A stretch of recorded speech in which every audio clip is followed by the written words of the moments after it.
All right, so to finish off this back panel, what I did is I put a couple corner brackets in here just for greater security. I've got a total of 6 of them, 2 at the bottom there and then 1 up there. It's just connecting this, outside panel to the side, just to, I guess, give it a little more strength. I mean, it doesn't really wobble, right? But like if I'm like kind of shaking the top, kind of where my, the phone is here, you can kind of see that it's moving a little bit, not much. Nothing more than a real one, I suppose. But anyway, that did strengthen the stability of what we're looking at here. And then I also got these zip tie, I guess, I'm trying to find the official name, but they're zip tie like holders. They're these little like suctions, well, really stickers. And you just slip a zip tie in there and then it secures it, right? So I've got these kind of stationed around here. I'm gonna kind of zoom out here a little bit. So it kind of cleans up the wires for what it is. It secures them at least. I've got one right there. I've got one on the ceiling of sorts there. And then I've got one up there. Also, you'll see throughout the cabinet, there's one there, and one there, and then one there. It just secures the wiring a little bit more. And that's good enough for me. All this is gonna be covered up. I guess while I'm here, I'm starting to tape this, this down. And what I've done is I just took painter's tape and I measured 3 inches. The length there's 3 inches, all that's 3 inches. And I placed it where I wanted it. I took the 3-inch tape and then this line here, the bottom of it is the bottom of the 3 inches. So that goes all the way around. And I used the vertical tape, having multiple going down 3 inches, that helped create that straight line, or lack thereof, maybe, I don't know. But it gives you an idea of where this is gonna go. And the 3 inches came about looking at the C3, from, the very tip of that to the top of that wood, which you can see that wood is resting on the VESA. That VESA is gonna go straight onto the wood for this pivot action that we're describing here. So this is actually 2.5 inches from the top part here to the wood here. And then I've got a 1/2 inch piece of wood here, which is here. So that gives you a total of 3 inches. I suppose before I get started, I'll measure the chopping blocks or stop blocks, I should say, that I basically made. I just had scrap wood, and I'll measure these in the next clip here. But I just took a spade bit, 1 inch and 1/8 spade bit, because that's exactly how thick this dowel rod is. It's 1 inch and 1/8 in diameter.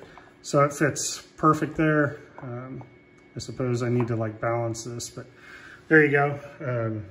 Does its job. I've also got these 1/8 or 1 inch and 1/8 clip here.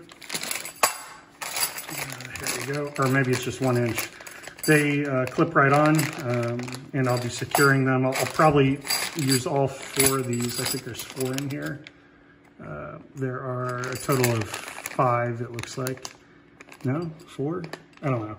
But yeah, 4 is in there, and I'm gonna, or no, 5's in there, and I'm just gonna branch them all down just to distribute the weight. I'm gonna go and measure these blocks here just so you've got it.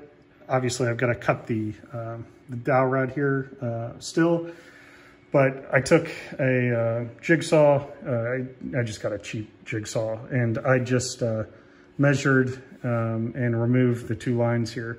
I'm gonna go ahead and measure all this for you. See, that's what I ended up taking off of the main piece of wood here.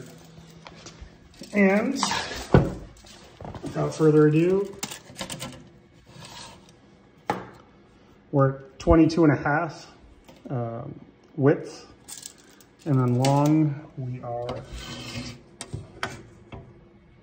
at, looks like 39, just under 39 inches, 38 3/4. So from what that is, I measured that's just beneath the lockdown bar. So it should have plenty of clearance.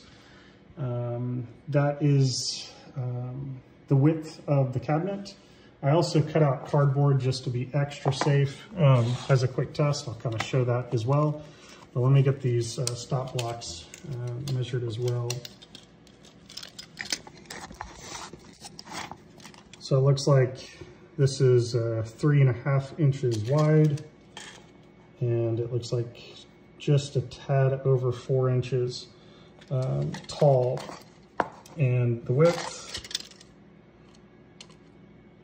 is just at 1 inch, maybe 0.75, maybe, but it's more than that.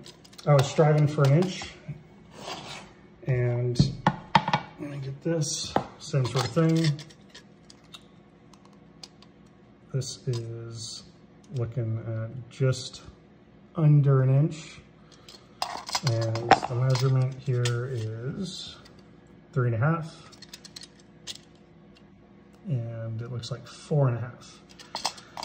And the spade bit, right, what I did is I took the spade, the 1 1/8 inch spade, and what I did is I measured the diameter of this dowel rod circle, right? And what I did was, let's see if we can do it here. So this is 1 1/8 inch diameter, so it's just over 1/2 inch is what we're after. And what I did is I measured from the top here, and the spade bit has a point on it, so I put the point just at that halfway point, just a little past the half mark, and then I just stuck it in there and used the drill, and it tore it all up, right? It removed the pieces of wood. That's how I got that. And that's pretty much it. I'm gonna go ahead and showcase I guess the cardboard cutout that I was using as a test before I got the wood and all that, made sure that everything was gonna potentially work here. Let me show you the cabinet. I'm gonna go ahead and slide this piece of cardboard in here. So what I did is I just took scrap from the packaging of the game room solution package, right? And this isn't actually 100% to fit, but it's super close.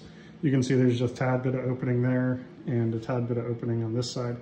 But you can see that the gist here is it should all pretty much be lined up, and it really is. So that what I'm thinking is this back needs to be slightly elevated, like maybe 1/2 inch, maybe. It turns out it's gonna be about 1/4 inch of a tilt. It's not gonna be much. I am on the second from the bottom hole from Game Room Solution. The bottom of that tape is gonna be the objective of where the top of the wood is going to land. So it's gonna be much like what you see here. It gives you the idea of what we're trying to do here. And this rides right up against the wood there, and this is about an extra inch longer, and you can see the little like lockdown bar. This thing like pivots as well, so the wood isn't going to be resting up against that, but it's going to be pretty close. It's an inch. There's still going to be some clearance, but if I need to, right, I mean, I can rotate that if I need a little extra space. But that's the plan, at least. And what this is as a reference to what was cut, you can see the difference is not all that much, right? There's the extra gap that we're talking about.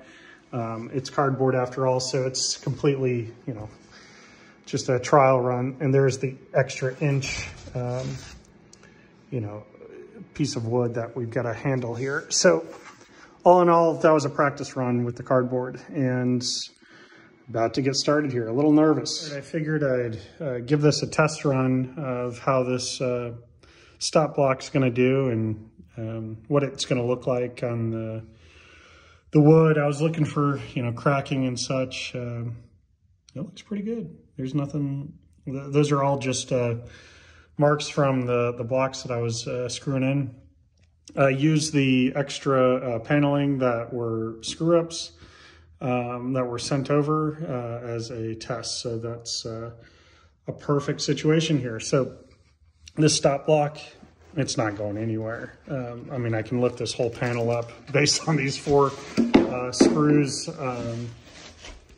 of wood here.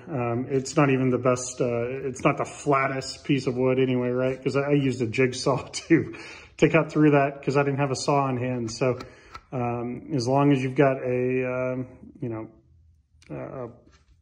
a stop block of some kind, and then I took the opportunity to feel over here if it, breached the wood or if I could feel it. And I think we're good to go here. To give you an idea though, this is the size that I'm using. I mean, it's close. Like if I were to like drill all the way through, we'd be like right at the surface here, but you can see like I can get a fingernail underneath each one of these lips here.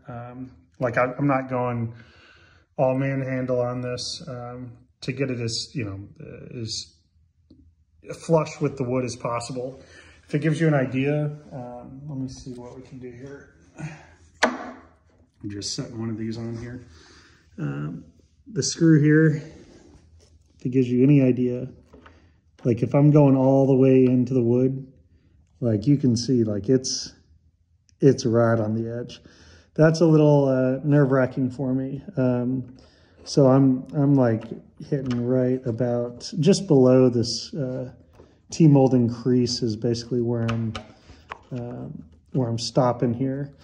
I'm stopping about right there. Yep. So it just depends on how you want to do it, but what I found is I've got these, what are these called? I feel like these are screws designed specifically for this type of wood. I'd have to recall what the box said here, but the grooves are slightly spaced out, and it's for compressed wood, so they grip really well. So let me get the length of this as a whole. Here's the screw. So we're just at like 1.5, it looks like. The width of the board is 1. On the side paneling.